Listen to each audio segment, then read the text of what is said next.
ইয়া রাসূলুল্লাহ, আমি তো ভেবেছিলাম আপনি মাত্র কয়েকজন সাহাবী নিয়ে আমার বাড়িতে খাবার খাওয়ার জন্য আসবেন, কিন্তু আপনি তো সকলকে দাওয়াত দিলেন। এখন 100 থেকে মনান্তরে 1000 জন সাহাবী আমার বাড়িতে যাবে, এই কথা আমি বুঝতে পারিনি। আপনি তো জানেন আমি নিতান্তই একজন গরিব অসহায় মানুষ। এখন কি হবে, এখন কি করব?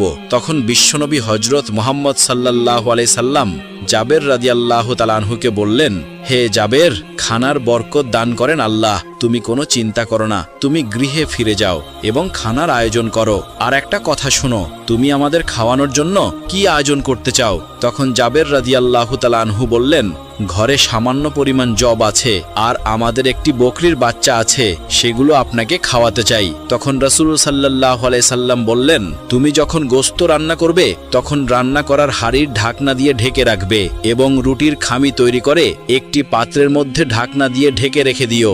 আমি না আসা পর্যন্ত উভয় পাত্রের ঢাকনা খুলবে না। বিশ্বনবীর মুখের এই কথা শোনার পর জাবের রাদিয়াল্লাহু তাআলা আনহু অত্যন্ত খুশিতে বাড়ি ফিরে এলেন।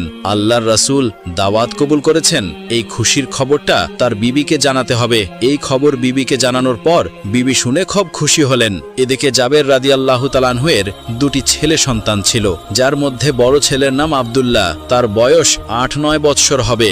জাবের রাদিয়াল্লাহু তাআলা আনহু বড় ছেলেকে ডাকলেন, বাবা আব্দুল্লাহ, এদিকে আসো, আমাদের বকরি বাচ্চাটিকে জবাই করব। আজ আল্লাহর রাসূল আমাদের বাড়িতে খাবার খাওয়ার জন্য দাওয়াত কবুল করেছেন। তারপর ছেলেকে সাথে নিয়ে বাড়ির পাশে একটু দূরে গিয়ে বকরির বাচ্চাটিকে জবাই করলেন এবং গোশত কেটে রান্না করার মতো উপযুক্ত করলেন। এরপর তিনি হাঁড়িতে গোশত চড়ালেন আর কিছুক্ষণ পরপর পথের দিকে উকি দিয়ে দেখছিলেন যে আল্লাহর রাসূল এসে গেছে কিনা। এদিকে জাবের রাদিয়াল্লাহু তাআলা আনহুর ছোট ছেলেটি ঘরের মধ্যে তখনও ঘুমিয়েছিল। ঘুম থেকে জেগে সে বকরির বাচ্চাটিকে খুঁজতে শুরু করলো, কারণ বকরির বাচ্চাটি ছিল তার অতি প্রিয়, তার সাথে সারাক্ষণ খেলা করত। সেই ছোট্ট ছেলেটি চারিদিকে খুঁজে না পেয়ে বড় ভাই আব্দুল্লাহকে জিজ্ঞাসা করলো, ভাই, আমাদের বকরির বাচ্চাটি কোথায়?